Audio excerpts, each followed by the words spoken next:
Part of what gives me even more enjoyment in my model aviation hobby is studying the history of the hobby and building some of those models by famous designers such as Frank Zaic. Frank is known for his books on aerodynamics, being part of the start of AMA, and also for designs such as the Thermic series of gliders and the X18 rubber-powered model. This is my X18 rubber-powered free flight flying from a frozen lake. Frank Zaic autobiography can be found on the AMA website. If you ever have the chance, check out the National Model Aviation Museum in Muncie, Indiana. The Jesco plan of the Thermic18 showed a true 18-inch wingspan. The Jetco plan is only 13 inches. Thermic-20 glider was different also. In this video I'm going to show a little bit about the construction of the Jetco 18 from a Thomas Martin laser cut kit.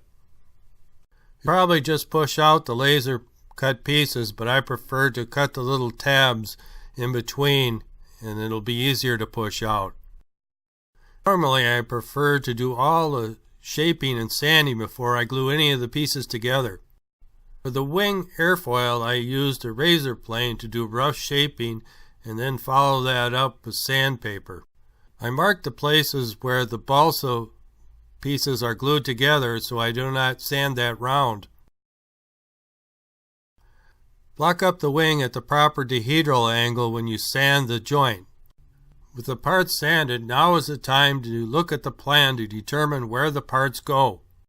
From the plan you see that you need to do a little math by adding 5 and 2, which would be 7, which will be the piece needed for the front of the fuselage.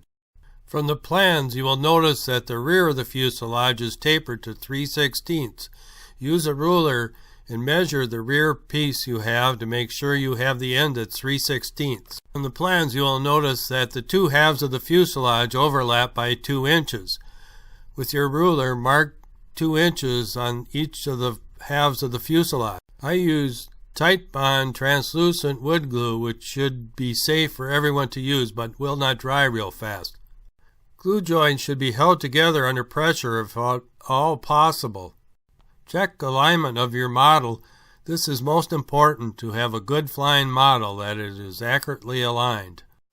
Normally on model plans the center of gravity location will be specified. With this plan it just says to add clay until you get a good glide. You want to start out with a rather mild throw to start with to observe the glide. I find it helpful if I can throw from a small hill. With a lot of trial and error with the launch angle, the center of gravity, and small rudder adjustments, I got the glide to look like this. It wasn't easy though. Many of the flights crashed. Thank you for watching and look for more videos to come.